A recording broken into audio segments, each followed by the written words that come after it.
tarde de gravação. Hoje nós estamos no nosso GED especialíssimo, que só consta eu mesma, então por isso estou dando boa tarde diretamente à gravação. E hoje irei falar diretamente com vocês. Espero que estejam pelo menos me vendo no YouTube, já que não veio ninguém para o nosso GED de hoje, mas compreensível, porque eu acabei atrasando um pouco e disse que ia ser só a nossa correção da prova, então hoje nós teremos apenas a correção da prova pela frente, certo? Vou começar aqui com a primeira chamada, tá bom? Aproveitar também para deixar já gravado no YouTube, como eu disse que deixaria, e estava sem tempo para gravar antes, mas estou começando aqui. Oi, Ana Beatriz! Foi só falar que não tinha ninguém que você chegou. Boa tarde. Só para te informar, hoje vai ser só a correção da prova, certo? E também tô gravando, tá? Caso você queira assistir depois. Então vamos lá, né, gente? Começar pela primeira chamada, que vou repassar as questões e explicar o porquê de cada uma delas, certinho? Vamos lá. A soberania estatal, questão 1, né? A soberania estatal no contexto federativo brasileiro manifesta-se através de suas competências político-jurídicas, dentre as quais avulta o poder de instituir tributos. Todavia, tal prerrogativa não é absoluta, sendo delimitada por princípios constitucionais que conformam o exercício do poder de tributar. Deixa eu abaixar antes de mostrar a resposta. Considerando os fundamentos constitucionais do poder de tributar enquanto expressão da soberania estatal, assinale a alternativa correta. Para não ficar tão cansativo esse GED, eu vou passar direto para a resposta e explicar a resposta correta, certinho? Então, a resposta correta nessa questão era a letra D, certo? O exercício da competência tributária deve submeter-se aos princípios e limitações constitucionais impostos ao poder de tributar. O que é que isso significa? Significa que é justamente isso que eles estão falando, que a competência é constitucionalmente atribuída à administração pública, à administração tributária, e limitada aos poderes da soberania, certo? Vou passar rapidamente pelas outras só para dizer onde é que está o erro.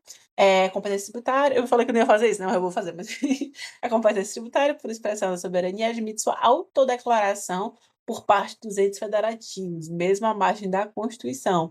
Ele, no caso, está errado porque a competência tributária, como foi muito posto aqui, é derivada da Constituição e não está à margem da Constituição. Não está ali no. Assim, eu não tenho como aplicar os poderes constitucionais, os princípios constitucionais subsidiariamente ao poder de tributar. Ele é o que rege o poder de tributar, entende? Não à margem da Constituição.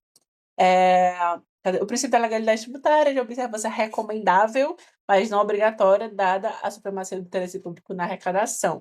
Por mais que, de fato, exista a supremacia do interesse público da arrecadação, o princípio da legalidade tributária ele não tem como ser de observância recomendável. Ele é obrigatório justamente porque o princípio da legalidade no direito como um todo é obrigatório. E diz que, não é, no caso tributário, não é possível não existe tributo se a lei anterior que o defina, não existe nada a respeito disso sem lei anterior que a defina, certo? Exatamente, você está aqui. A legalidade é princípio basilar e de observância obrigatória. Letra C. A soberania fiscal dos entes federativos autoriza a instituição dos tributos sem necessidade de observância do Pacto Federativo. Isso também está errado, justamente porque o Pacto Federativo impõe limites entre as competências dos entes. Ele não é que ele necessita obrigatoriamente da observância do Pacto Federativo. Não tem essa questão de ser sem a necessidade. Letra D está correta, como a gente já viu. E a letra E, a soberania tributária confere aos entes federativos a prerrogativa de fixar retroativamente a obrigação tributária, sempre como necessidade arrecadatória. E aí seria muita loucura se essa hipótese estivesse correta, justamente porque a retroatividade, em regra, é vedada, exceto nos casos autorizados. Mas, em regra, a lei tributária não retroage, certo? Vou passando aqui. Inclusive a nossa querida aluna, viu? Estrela, que está presente aqui no GED, a única Ana Beatriz. Se tiver alguma dúvida, pode perguntar, tá? Aqui, como eu estou passando só pela prova, se não tiver nenhuma dúvida, vou continuar. Certinho? Vamos lá, questão 2. Nos termos do artigo 3º do Código Tributário Nacional, um tributo é a prestação pecuniária compulsória, instituída em lei, exigida mediante atividade administrativa vinculada e que não constitui sanção de ato ilícito, configurando um dever jurídico ex lege do sujeito passivo. Em conformidade com o conceito jurídico positivo de tributo, conforme delineado pelo CTN e acolhido pela doutrina majoritária, é correto afirmar a. O tributo constitui sanção de natureza pecuniária imposta pelo descumprimento de obrigações legais. Está errado, né? Porque a gente bem aqui já sabe. Deixa eu ver se ele colocou aqui o. Ah, sim, o gabarito depois eu vou dar. Ele está justamente porque o tributo não é sanção, mas imposição decorrente de lei, e não é, justamente, eu não posso utilizar de um tributo para. Inclusive, está no enunciado essa resposta, né? Não? Que não constitua sanção de ato ilícito, justamente, está no enunciado. Então, aí marcar essa é loucura, né, galera? Mas, justamente, como diz o artigo 3º, que não constitua sanção de ato ilícito, está na própria lei, certo? Bem, o tributo se caracteriza como prestação facultativa e consensual, devendo decorrer de avença entre o físico e o contribuinte. Seria muito bom, né, se fosse assim, mas ele não é ele é uma prestação, beleza, mas não é facultativo e também não é consensual. O Estado possui a soberania para impor de forma, assim, como ele entende, o pagamento de tributos em cima dos contribuintes. Então, não é uma relação que tem que decorrer de avença entre o fisco e o contribuinte, nesse caso. A explicação que tem aqui é prestação compulsória, justamente. A compulsoriedade, né? A compulsoriedade é elemento eventual na definição jurídica do tributo, não se configurando como requisito necessário. Na realidade, a C e a B estão falando a mesma coisa, né? Se vocês forem perceber, quando ele fala que a compulsoriedade, o que é a compulsoriedade? É a obrigatoriedade. Então, ele está dizendo que pagar tributos não é necessário, não é. Pode ser facultativo, como está dizendo aqui, não é obrigatório, certo? E isso está errado pelo mesmo motivo que eu acabei de dizer na letra D. É uma prestação compulsória. A compulsoriedade é essencial. Letra D, a natureza contratual do tributo. Ixi! Eu tinha esquecido dessa. Justifica sua incidência apenas quando houver vínculo obrigatório entre as partes. O tributo, né, claramente foi esse meu espanto quando eu li essa. O tributo não se funda em vínculo contratual, certo? Assim, não existe natureza contratual no tributo. E letra E, finalmente nossa correta, o tributo deve ter fundamento legal, sendo a compulsoriedade, a legalidade e a não sanção elementos essenciais para a sua definição. Letra certa, exatamente. Elementos fundamentais do conceito legal de tributo. Exatamente. Vamos lá. Questão 3. A norma tributária possui lógica hipotético-condicional. A hipótese de incidência corresponde à descrição abstrata de um fato juridicamente relevante. A subsunção entre o fato real e a hipótese normativa dá ensejo à concretização do fato gerador da obrigação tributária. À luz da teoria das normas jurídicas tributárias, assinale a alternativa que melhor expressa a relação entre hipótese de incidência e fato gerador. A gente também já falou sobre isso. Vamos lá. Vamos mostrar a resposta antes do tempo de novo, droga.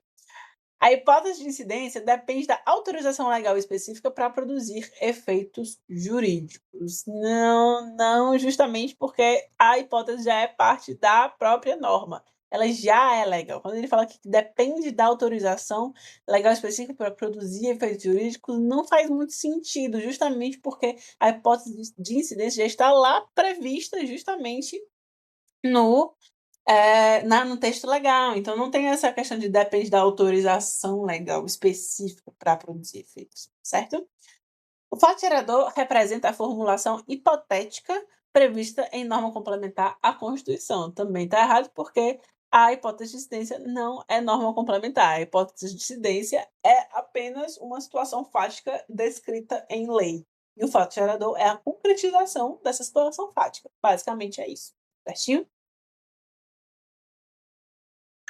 A concretização da hipótese de incidência no plano fático, olha aí, usando as palavras que eu acabei de dizer, configura o fato gerador e instaura a obrigação tributária. Correto. Eu tinha lido errado aqui, ó. Por isso que eu estava falando. Eu tinha lido que a gabarito era E, aí eu estava, oxi, mas está certo. Foi o que eu acabei de falar, justamente. a realização fática da hipótese de incidência configura o fato gerador. Então, aí só também rememorando para que vocês lembrem desse conceito depois, a hipótese de incidência e situação fática. Não aconteceu ainda, é uma hipótese. Pode acontecer ou pode não acontecer. E o fato gerador é justamente o fato descrito na prática, aquela hipótese de incidência que acontece na prática, certo? A partir do momento que esse fato gerador ocorre, instaura-se a obrigação tributária, como está bem descrito na nossa letra C. Correto, certo? D. A norma tributária dispensa a correspondência entre hipótese e fato, pois sua eficácia é autônoma. Está errado porque existe correspondência fático-normativa. A gente precisa justamente que aquela situação que aconteceu na prática esteja descrita em lei. E a obrigação tributária nasce com a edição da norma jurídica, independente de sua realização completa. Essa coisa é esquisita, né? Sem fato gerador não é obrigação. Então, realmente, essa aqui tá loucura, né? Essa letra. Beleza? Show? Passando para a nossa quarta questão. A doutrina e a jurisprudência convergem no sentido de que o sistema tributário brasileiro contempla 5 espécies tributárias: impostos, taxas, contribuições de melhoria, empréstimos compulsórios e contribuições especiais, tal qual com características próprias quanto à vinculação e destinação da receita arrecadada. A sinalha alternativa é que apresenta corretamente uma característica da contribuição de melhoria. Acho que eu falei, Ave Maria, o tanto que eu falei disso aqui não tem cabimento, não tem brincadeira. Aí tem até a letra E. Beleza, vamos lá. Exige contraprestação específica e direta por parte do Estado, como no caso das taxas. Como a gente bem sabe, não. As contribuições de melhoria não exigem contraprestação específica e direta, por parte do Estado, no caso. Não possui vinculação a qualquer atuação estatal, sendo destinada à livre arrecadação. Esse é um conceito dos impostos, certo? No caso, a contribuição de melhoria possui sim uma vinculação da atuação estatal, como a gente também está rememorando aqui, como a gente bem sabe, a contribuição de melhoria é instituída a partir de valorização de obra pública, certo? E é destinada especificamente a restituir os gastos daquela obra pública, tanto que tem limites gerais e limites específicos para essa arrecadação. Depois a gente pode até entrar em detalhes. Ok? Letra C decorre da realização de obras públicas que impliquem valorização imobiliária específica. Correto? Só checar se eu falei certo. Letra C, justamente. Correta? Essa mesma. Sara Rebeca, nossa segunda guerreira, que veio pro chat. Boa tarde. Tô aqui só fazendo a correção da prova, viu? Nada, tá tranquilo. Eu que demorei também, então acontece. Mas tô só fazendo a correção da prova e estamos aqui na quarta questão da primeira chamada, tá? Precisar aí tirar alguma dúvida. Então, letra C aqui, nossa, correta. Uma das características a que melhor descreve a contribuição de melhoria é essa nossa letra C, decorre da realização de obras públicas que impliquem na valorização imobiliária específica. Correto. Vamos ver por que a D e por que a E estão erradas. Tem por base de cálculo a renda presumida dos contribuintes beneficiários. Não, a contribuição de melhoria não tem por base de cálculo a renda, sim a valorização daquele imóvel específico.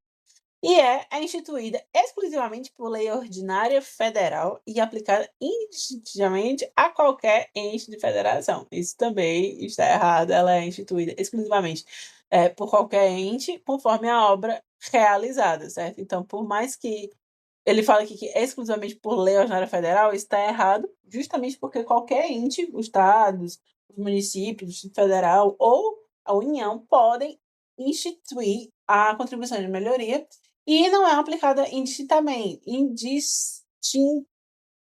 falei certo, indistintamente a qualquer ente da federação. A arrecadação vai diretamente para o ente que está instituindo-a. Certinho? Essa foi nossa quarta questão. Agora, passando para a quinta, acho que nossa última questão de marcar, depois a gente vai para escrever. Vamos lá, então. Quinta questão. O tributo não se restringe à sua função fiscal clássica de arrecadação de receitas públicas. Pode também desempenhar a função extrafiscal, orientando comportamentos econômicos e sociais, ou parafiscal, quando a arrecadação é destinada a entidades vinculadas ao Estado e com fins específicos. Considerando o papel multifuncional do tributo no ordenamento jurídico, assinale a alternativa correta. A função extrafiscal manifesta-se quando o tributo visa a maximização arrecadatória, independentemente de qualquer finalidade regulatória. Não, como a gente viu também, o tributo pode sim ter finalidade regulatória, inclusive ele possui finalidade regulatória também, quando estamos falando de tributos extrafiscais. Certo? Foi exatamente isso, né, inclusive eu tinha lido essa primeira parte errado, mas é isso mesmo, justamente, ó. Ele no caso da função extrafiscal, ele não visa, esse é o erro no caso, ele não visa a maximização arrecadatória, ele visa justamente a função ele tem a finalidade regulatória de algum setor da economia e da sociedade, certo? A função parafiscal constitui hipótese excepcional de desvio de finalidade arrecadatória vedada pela Constituição. Loucura também, né? Seria loucura essa. Deixa eu só ver a explicação que ele colocou aqui, ó. Assim, a maximização arrecadatória é função fiscal e não extrafiscal, isso, exatamente. E a parafiscalidade é permitida especialmente nas contribuições, justamente porque ela é destinada para um setor específico da economia também. A função fiscal é exclusiva das contribuições sociais, não se aplicando aos impostos, que é, né, o contrário. A função fiscal é exclusiva dos impostos, assim, majoritariamente dos impostos. E das contribuições sociais, ela está presente também, mas não é a finalidade principal. D, nossa resposta correta. A extrafiscalidade permite ao Estado intervir no domínio econômico por meio da modulação de alíquotas e bases de cálculo. Justamente, a extrafiscalidade, ela não tem função arrecadatória. O que é a extrafiscalidade? Não sei se vocês lembram, mas é justamente você instituir a diferenciação de alíquotas e bases de cálculo, como ele bem colocou aqui, para regular algum setor da economia, certo? Então, por exemplo, se a gente por que que a gente vê que bebidas alcoólicas e o cigarro é muito mais caro do que um refrigerante, entendeu? Uma coisa assim. Por que que tem um valor mais elevado? Porque a tributação deles é mais alta, justamente para desestimular o consumo, certo? E por que é que a gente pode também trazer para o outro lado? Por que é que os livros possuem isenção de tributo? Também pelo mesmo motivo, para incentivar a leitura, entende? Então tem essa dualidade de funções. E desde ali, né, e a extrafiscalidade refere-se à aplicação do tributo na manutenção exclusiva das funções essenciais do Estado, como saúde e segurança.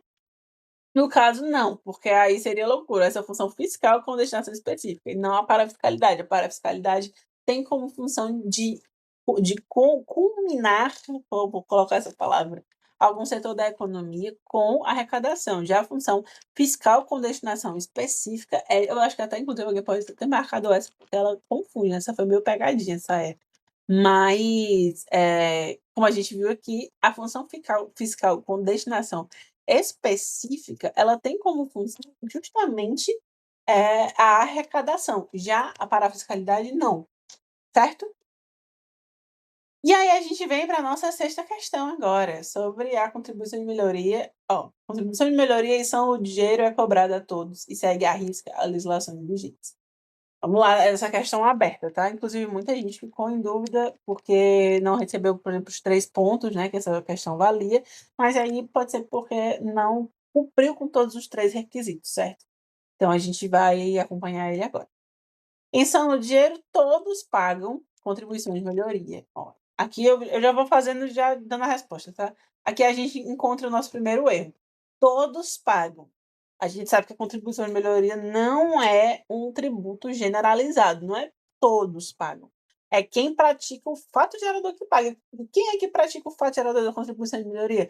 Os donos de imóveis que sofreram com a valorização de obra pública. Então tem todo um caminho a ser percorrido até chegar no pagamento efetivo da contribuição de melhoria. Por isso que você não pode dizer que todos pagam contribuição de melhoria, certo?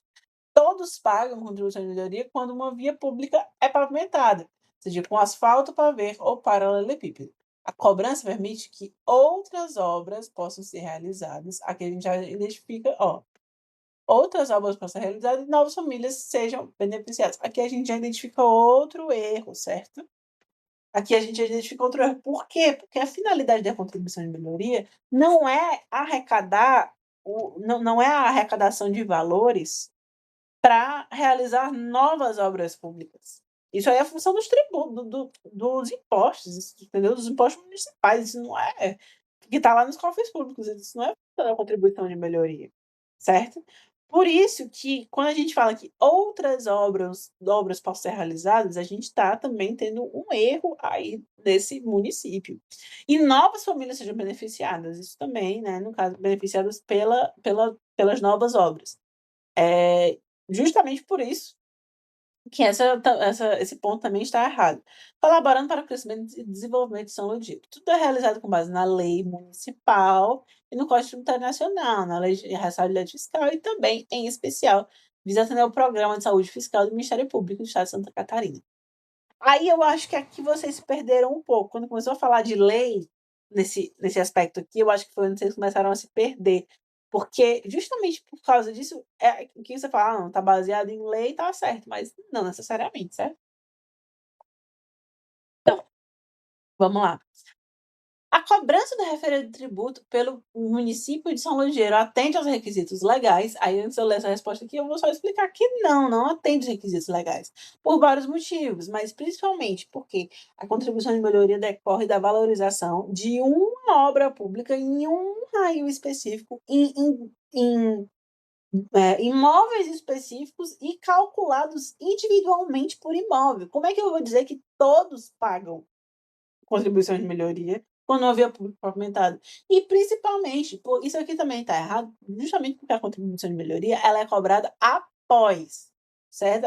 Ela é cobrada após a realização da obra pública, ela não é um negócio que você paga mensalmente para aquilo ali, não, ela é após a obra pública com o valor calculado. Eu não sei se vocês lembram desse detalhe também, que existe, qual é o limite geral de arrecadação, o limite geral de arrecadação da contribuição de melhoria? É o valor total da obra. A arrecadação total do Estado em face à contribuição de melhoria daquela obra pública é não é valorização não, minto, o custo total da obra. Então, se a obra teve como custo R$ 50.000, eu não posso arrecadar mais do que R$ 50.000. Eu tenho que arrecadar R$ 50.000 cravado até, né? Até R$ 50.000. Porque aí, senão, também não faria sentido. Imagina se a obra foi R$ 50.000 e eu, Estado, arrecado 60. Se eu arrecado R$ 60.000, tem R$ 10.000 aí dessa diferença que não corresponde com os princípios da contribuição de melhoria, entende? Porque aí vai ser arrecadação estatal, não vai ser para cobrir os gastos, né, os custos que foram realizados naquela contribuição, certo? E esse é o limite geral. E qual é o limite específico? O limite específico, ele trata justamente do limite individual, por pessoa, certo? Então, a minha valorização por pessoa não pode ser maior do que aquele custo de obra, certo? Não pode ser maior, a diferença não pode ser maior do que isso. Então, explicado essa generalização, vamos trazer aqui a resposta bonitinha, né? A cobrança não atende requisitos legais. Para a instituição da contribuição de melhoria, é exigido do ente tributante a exigência de obra pública, valorização imobiliária específica e decorrente de obra, ok?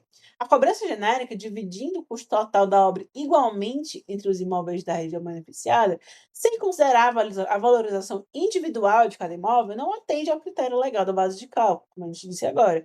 A base de cálculo da contribuição de melhoria deve ser proporcional à valorização individual de cada imóvel. Dividir igualmente o custo total da obra desconsidera a valorização diferenciada, violando os princípios de capacidade contributiva e da legalidade estrita. O limite individual de cobrança é o montante da valorização do imóvel restante da obra pública, conforme o artigo 82, inciso 1º do CTN. E aí que tá, como essa questão valia 3 pontos, aí já fica de dica para as próximas. Eu acho que não vai ter mais nenhuma. Acho que vai ter só a próxima AV2 que vai ser valendo 3 pontos, né? Mas assim, fica de dica para as próximas, galera. Que eu vi acontecendo muito isso. Muita gente colocou a resposta certa, mas podia estar mais certa, sabe? Já que vale 3 pontos, por exemplo, se você colocou essa questão aqui, ó, não atende aos requisitos, tal, tal, tal, isso está errado? Não, mas você poderia ter colocado, falando sobre a cobrança genérica, que foi justamente o que eu delimitei aqui, eu falei que todos pagam, certo? Falando sobre a cobrança genérica e o limite individual da cobrança, montante e valorização do imóvel. Isso também faria diferença nessa questão, certo? Então, por isso que é importante a gente ter também, colocar a resposta mais completa possível. Não precisa ser a maior resposta possível, mas a resposta mais completa daquele assunto, certo? E aí a gente vem para a questão 7 para fechar a primeira chamada, a gente depois já vai para a segunda. Vamos lá então. Leia o caso fictício e responda. O município Alfa criou por lei a chamada taxa de desestímulo ambiental, a ser cobrada dos comerciantes, toda vez que descumprem as normas relativas ao descarte de resíduos. Alguns contribuintes contestaram a cobrança, afirmando que não se trata de tributo, mas de uma sanção. Além disso, o pagamento do tributo deveria ocorrer mediante fornecimento de lixeiras a serem implantadas em locais próximos aos pontos geradores dos resíduos. Considerando as características do referido tributo, bem como as razões do contribuinte, é possível admitir que o tributo atende requisitos constitucionais do CTN? Vamos lá para a resposta, né, esperada. No caso, no artigo 3º do CTN, o tributo não é constituição diretalista. Primeiro ponto, certo? Aqui já tá batido esse ponto. Tá? Segundo ponto, a hipótese de incidência dessa cobrança é justamente o descumprimento da norma ambiental, ou seja, o ilícito. A resposta era simples, galera. A questão valendo 2 pontos. Então, assim, a resposta é super simples. Se no artigo 3º diz que tributo não constitui sanção de ato ilícito, é só dizer que, nesse caso descrito, é justamente o descumprimento da norma ambiental, se tratando de um ilícito. Logo, trata-se de uma multa administrativa e não de tributo. O tributo deve ser uma prestação pecuniária compulsória, em moeda cujo valor nelas possa se exprimir. O fornecimento de lixeiras não é prestação pecuniária. Ainda tem isso, né? Pois viola a definição legal de tributo. Certinho? Então, nessa questão, a gente teria que ter falado indiscutivelmente de que o tributo não possui natureza sancionatória e que o tributo é toda prestação pecuniária compulsória, não podendo ser aceito por meio do fornecimento de lixeiras, certo? Justamente por isso. As guerreiras que estão me assistindo, alguma dúvida nessa primeira prova? Vocês fizeram a primeira ou a segunda chamada? Ainda não? Ah, pronto, então vamos corrigir agora a segunda.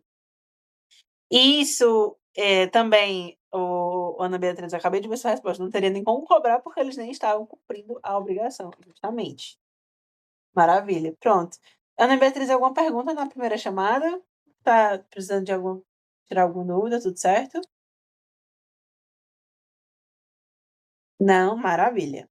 Então essa foi a nossa primeira chamada, galera. Vamos entrar agora na segunda chamada. Vamos lá.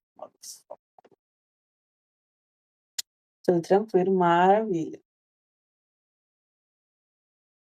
Vamos lá, então.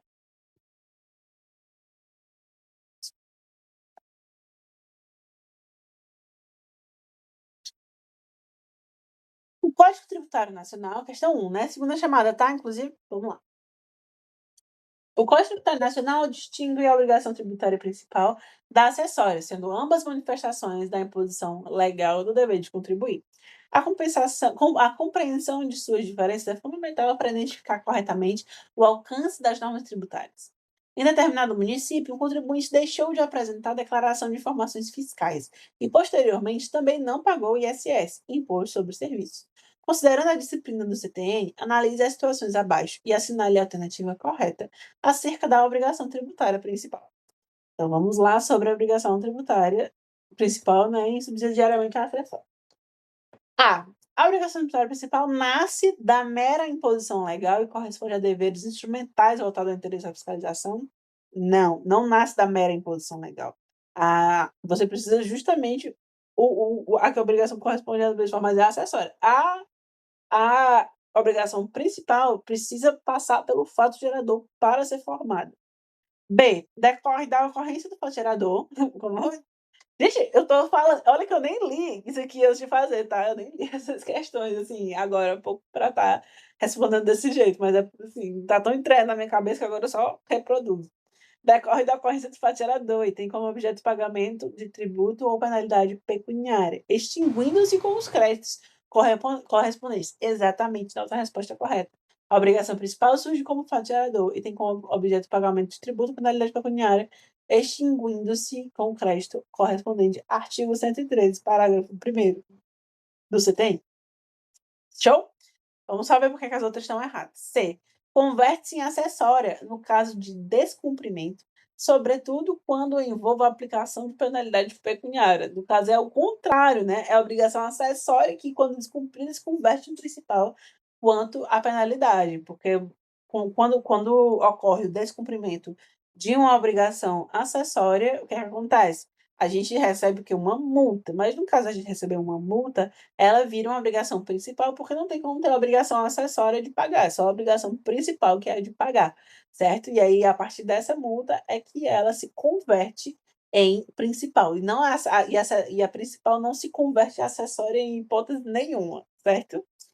D. Destina-se a definir infrações tributárias e a combinar penalidades, sempre interpretando-se como direito passivo. Também está errada. A obrigação. Minto. Também está errada porque a definição das infrações e sanções cabe à lei tributária e não à obrigação principal. Beleza? E pode ser dispensada por ato administrativo discricionário. Também não, pelo amor de Jesus, isso aqui é loucura. Desde que fundamentada em razões de interesse público. O que esse item está querendo dizer? Ele está querendo dizer o seguinte, galera. Digamos que eu seja aqui o auditor fiscal e aí chega um auto de infração. Chega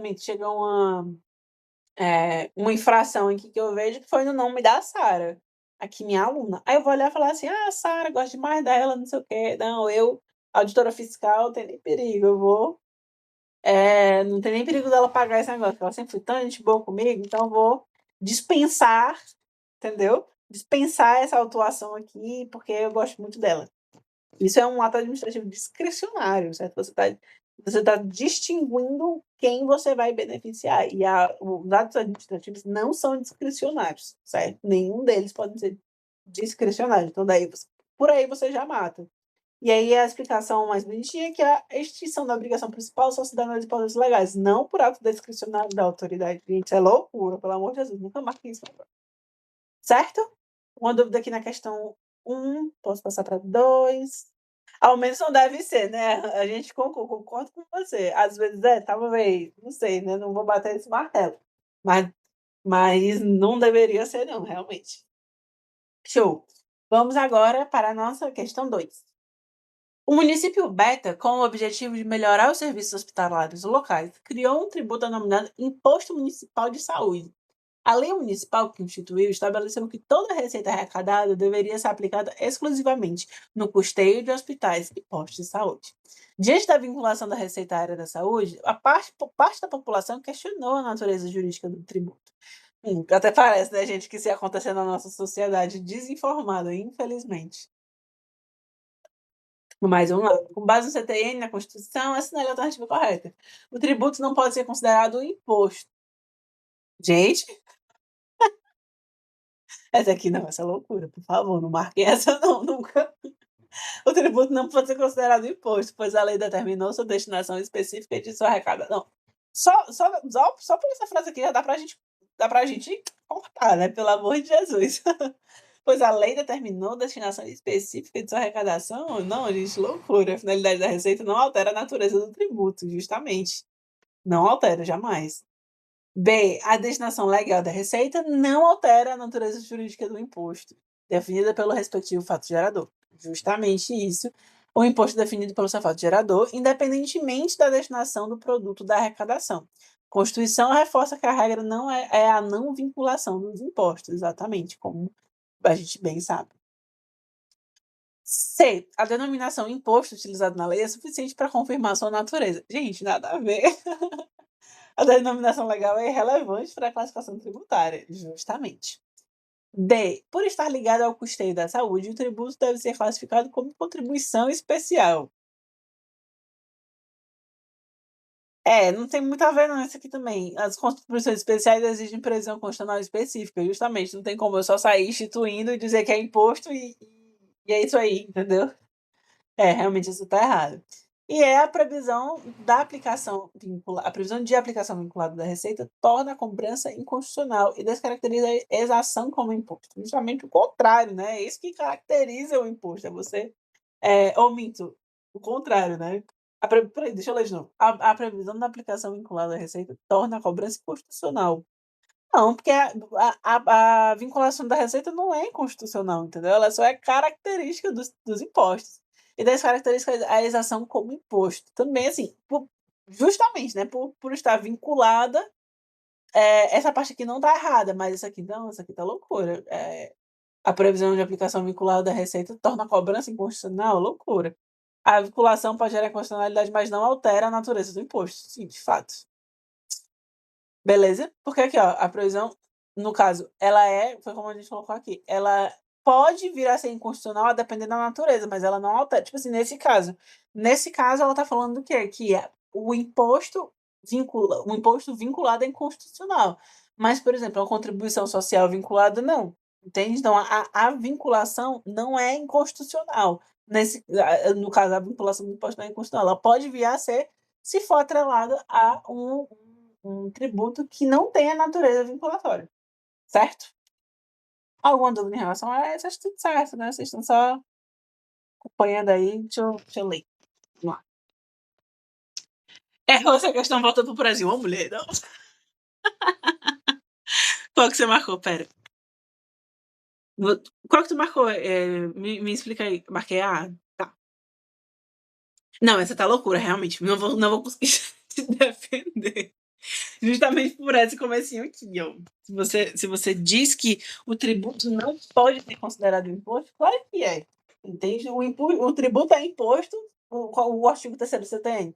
Os tributos são impostos, taxas e contribuições de melhoria. Como a gente sabe também, a teoria tripartite, eles são também contribuições especiais e empréstimo compulsório. Certinho? Mas aqui você dizer que o tributo não pode ser considerado imposto aqui, ó, porque a lei determinou destinação específica de sua arrecadação. Também não, porque nesse caso aqui, ó, como ele bem falou, a finalidade da receita não altera a natureza do tributo, certo? Aquilo ali continua, pode até ser um imposto. Não é um imposto com o nome errado, não. Ele pode até ser um imposto, tá certo. Só que não é porque a natureza dele tá errada que ele deixa de ser um imposto. É justamente isso que está dizendo lá no artigo 4º, como a gente colocou aqui, certo? Então, não é porque ele é um imposto, não é porque é um imposto que está com uma vinculação errada, no caso a vinculação específica, que ele vai deixar de ser um imposto. Ele não vai vai perder suas características de imposto nesse caso, entendeu? Ele só tá tendo um erro procedimental. Mas ele não vai perder a sua natureza. Eu entendo, olhando assim, tá bom, eu entendo que possa ter confundido na hora, mas essa letra B realmente está bem mais certa. A destinação legal da receita não altera a natureza jurídica do imposto definido pelo respectivo fato gerador. Inclusive, uma contradiz a outra, né? Essa B contradiz exatamente o que a A está falando, certo? Então é por isso que ela está errada. Se deu para entender agora? Eu esqueci. Eu tô entendendo. É que a minha linha de raciocínio na hora da prova é porque uma das características principais não é que a não vinculação do imposto. Não, mas você pensou certo, você não pensou errado, você pensou corretamente. Só precisava ter se lembrado desse detalhe específico, que é justamente o que a letra B está dizendo, que não interessa a, a destinação legal da receita. No caso aqui, não vai descaracterizar o imposto, entendeu? É isso, porque se o município instituiu aquele imposto e tem todas as características de imposto, e ele só tem um erro, que é esse que a gente mencionou, que é a vinculação, aí, nesse caso, pode estar inconstitucional por causa disso, pode estar vinculado à inconstitucionalidade por conta disso. Mas isso não significa que aquilo ali não é um imposto, entende? É justamente o que o artigo, deixa eu ver se eu acho aqui no CTN para mostrar para vocês. É justamente isso que o CTN fala no artigo 4º, ó. Deixa eu aumentar. Ó, a natureza jurídica específica do tributo é determinada pelo fato gerador da respectiva obrigação, sendo irrelevantes para qualificá-la a denominação e demais características formais adotadas pela lei e a destinação legal do produto de arrecadação. Aquilo ali não vai deixar de ser não vai deixar de ser um tributo por conta disso, entendeu? É basicamente isso. Tô entendendo. Obrigada, viu? Melhorou, mas realmente essa questão foi mais pegadinha mesmo, viu, Armaria? Tô na questão certa, sim. Ai, não, eu tô na primeira chamada. Fala, meu Deus. Espera aí.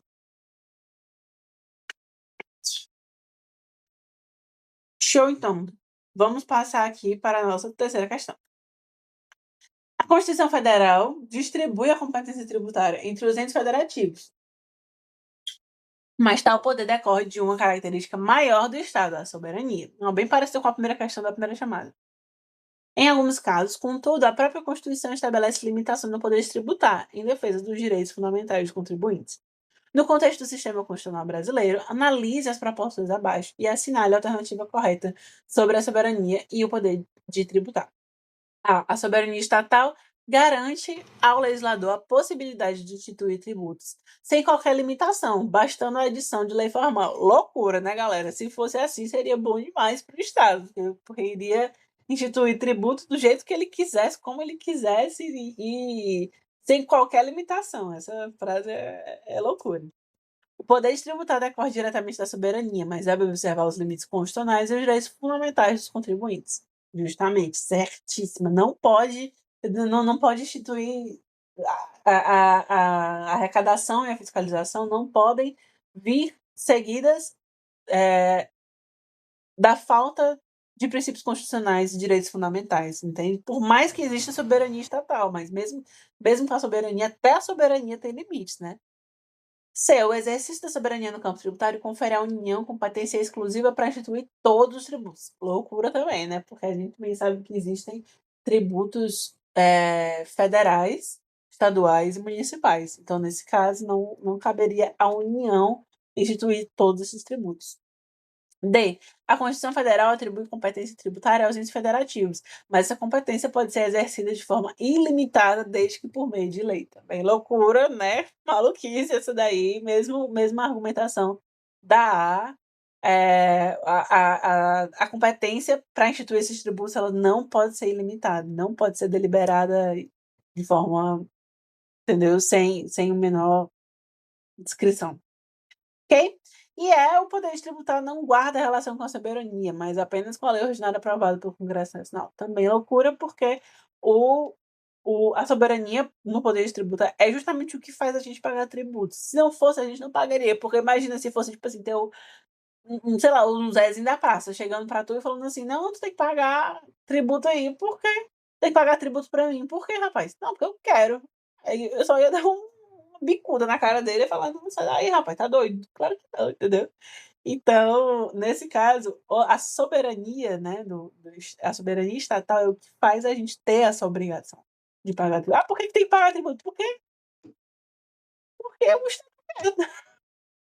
E é isso aí, vai chorar. Entendeu? Se você não pagar, meu filho, problema é seu. Se não pagar, ó, aí vai ter um monte de problema, aí é pior. Entende? Então a gente tem essa obrigação de pagar por conta da soberania estatal, né? A gente viu aqui, letra B, nossa resposta correta. Eu vou pular aqui, tá, galera? Para não ficar tão demorado. Mas tá gravado, qualquer coisa vocês querem assistir, é de boas. Questão 4. A definição de tributo prevista no Código Tributário Nacional, no artigo 3º, tem caráter técnico e vinculante, diferenciando o tributo de outras prestações pecuniárias compulsórias impostas pelo Estado.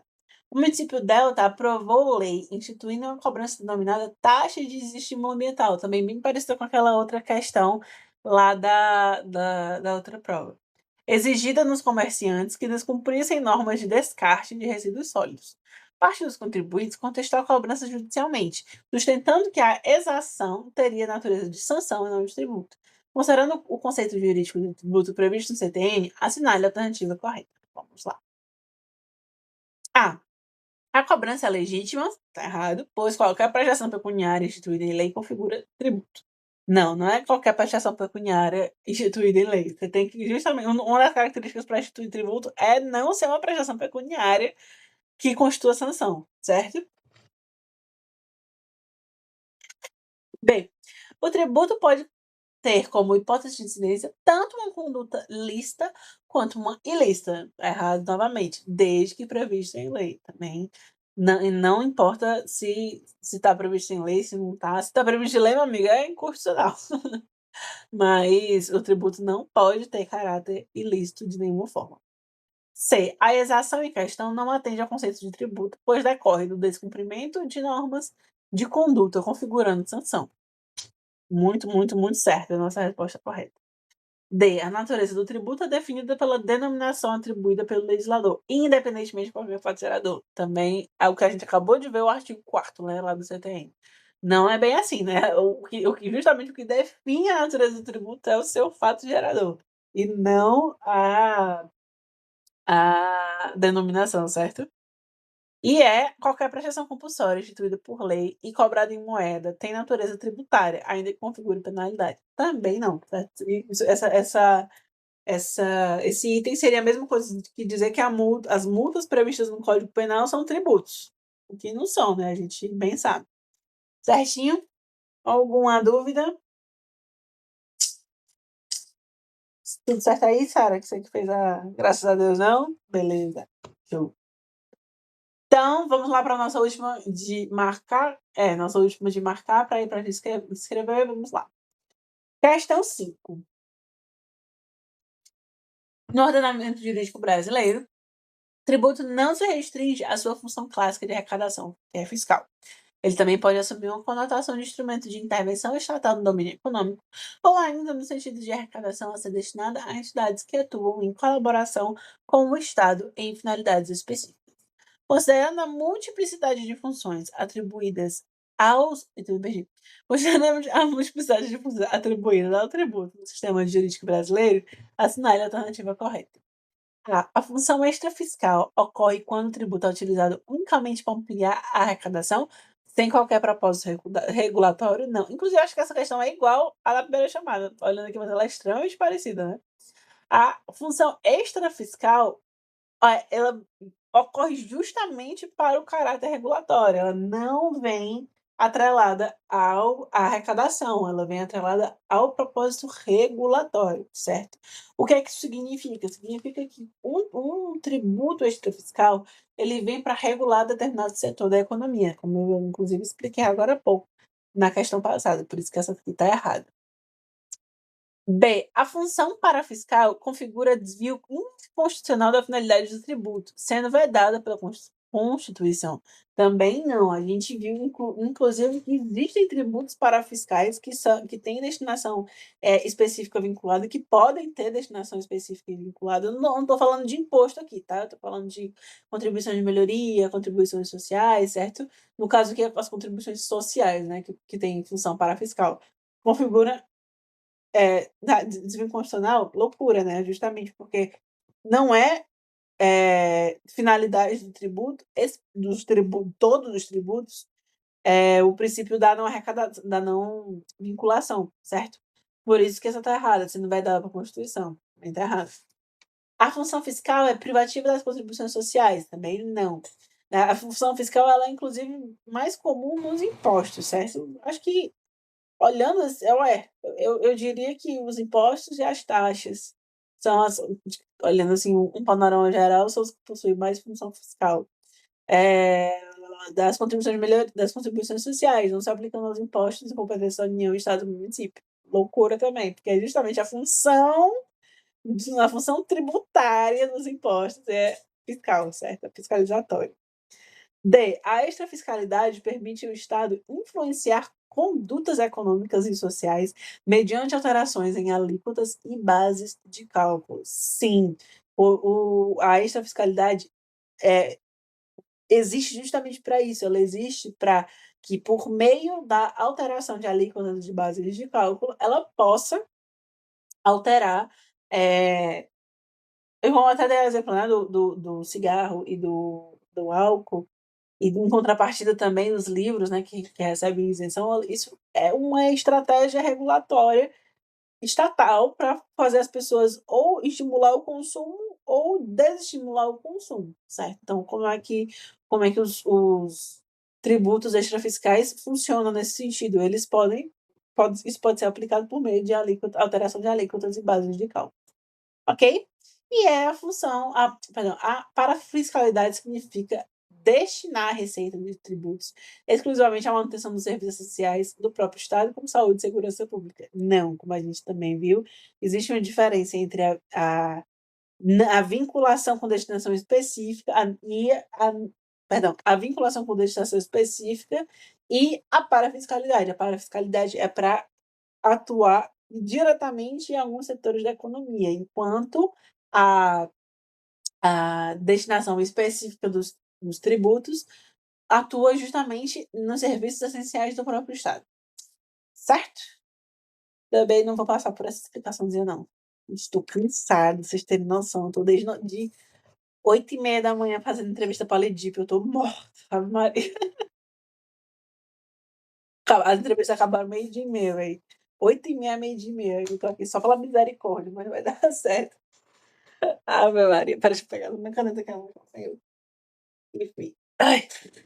Muita gente aprovada, se Deus quiser, amém. Aí, inclusive, a Ana Beatriz é da Lidip também, né? Então, mais colegas aí novos. Ai, vamos lá. Próxima questão agora de escrever, já para finalizar aqui o nosso GEDinho. Para incrementar a arrecadação fiscal, a União instituiu por lei ordinária, publicada em 1º de julho de 2023, uma nova contribuição para a Seguridade Social, para garantir a manutenção dos benefícios da Previdência Social, dotada de não cumulatividade e com fato gerador e bases de cálculos distintos dos demais tributos existentes na Constituição Federal de 88.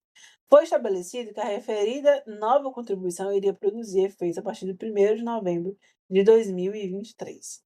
Foi válida a instituição pela União da nova contribuição de Seguridade Social, além de pedir ação prevista na Contribuição de 88 por nova infraconstitucional?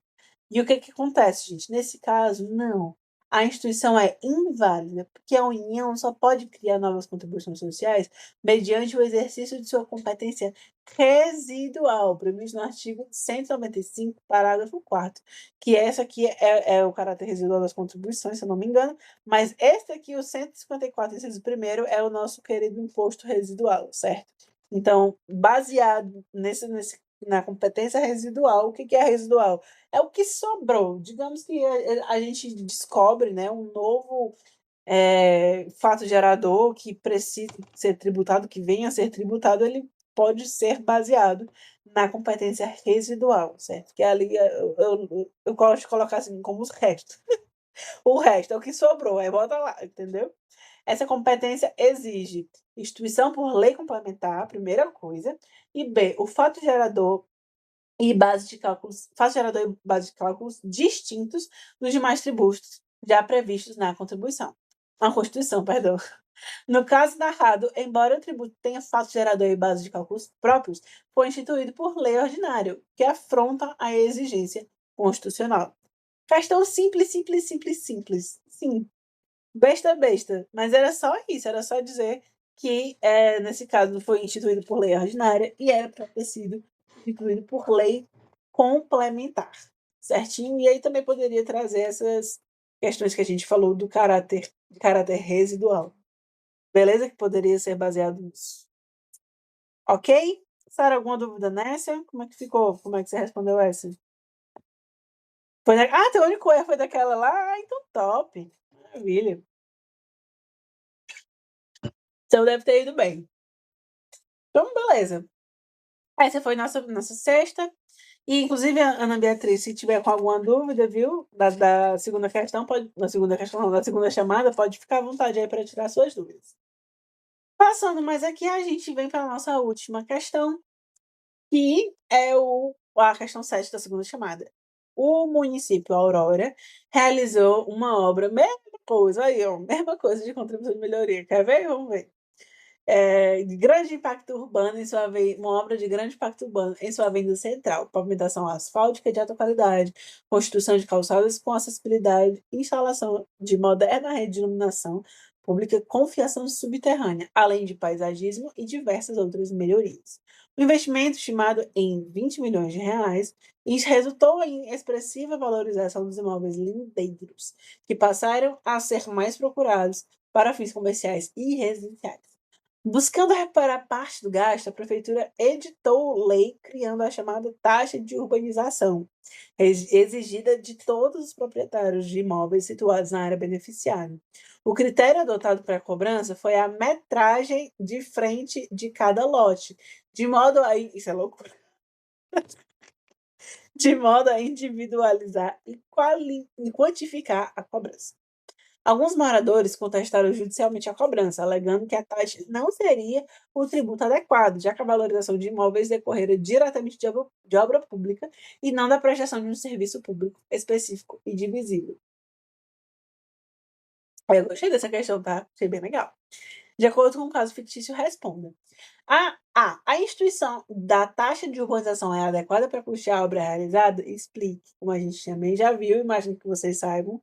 Não, mas já vou decorrer sobre ela, só vou ler logo o próximo. Caso não seja, qual o tributo correto que poderia ser instituído pelo município? Existem pelo menos duas características jurídicas desse tributo que o diferenciam da taxa, explicando. Muito que bem. Vamos lá. A taxa não é adequada, como a gente já viu, não, e como foi bem explicado na questão, não existe contraprestação estatal específica e divisível que justifique a implementação dessa taxa. Muito pelo contrário. Já estou dando lá a resposta da B também, é mais considerado uma contribuição de melhoria, já que foi decorrente da valorização, mas mesmo assim, mesmo se fosse uma contribuição de melhoria, ainda assim estaria errada, né? Justamente por isso que a gente ainda vai ver. Então, vamos lá. A taxa não é adequada. Ela só pode ser instituída em razão do exercício do poder de polícia ou da utilização efetiva ou potencial de serviços públicos específicos e divisíveis. Obras públicas que geram valorização imobiliária não configuram um serviço divisível, logo não pode ser custeada por taxa. E o que é que isso significa na prática? Significa que a valorização, porque a gente está falando muito aqui que não tem como, não pode, mas por que é que especificamente que não pode, não poderia acontecer? Justamente por isso aqui, ó. Não configuram esse serviço específico divisível, por quê? Porque quando ocorre uma valorização ali de determinada área, não é um serviço divisível. Pode até vir a ser específico, mas não é divisível, certo? Não pode ser, justamente por isso ele não pode ser custeado por taxa. E B, o tributo adequado seria a contribuição de melhoria. Esse tributo é justamente destinado a cobrar dos proprietários a valorização decorrente de obra pública, como a gente bem viu. É justamente isso que deveria ter acontecido. Mas mesmo que tivesse uma contribuição de melhoria, ainda teria que ser, né, refeita, porque aqui está falando exatamente da outra questão que a gente tratou, exigida de todos os proprietários de imóveis. Não, mito, esquece. Eu achava que era todos da cidade, eu confundi com a outra. Mas sendo todos os proprietários de imóveis situados na área beneficiada, aí tá ok. Então, nesse caso, deveria ter sido uma contribuição de melhoria de fato. Mas uma taxa realmente é incondicional nesse caso. Certinho, meninas. Alguma dúvida? Precisando de algo? Tudo ok? Pois já vou me despedir da gravação. Tchau, gravação! E vou dar tchau. E vou passar aqui nossa frequência. Muito obrigada, gente, pela presença. Assim, vocês viram aí, né, que foram só vocês hoje. Mas eu agradeço demais mesmo pela presença de vocês. E espero muito que tenha sido proveitoso e que vocês tenham corrigido aí as questões que vocês erraram. E bom sábado para vocês. Próxima semana a gente volta com conteúdo. Tá bom? Beijos, minhas queridas. Tchauzinho. Ai, Rebeca, próxima sexta-feira tem prova da Latribe, viu? Apareça. Que eu sei que você vai se inscrever o que vai fazer. Estude bem muito, obrigação acessória. Eu quero só 10. Vai dar certo. Beijo, gente. Tchau.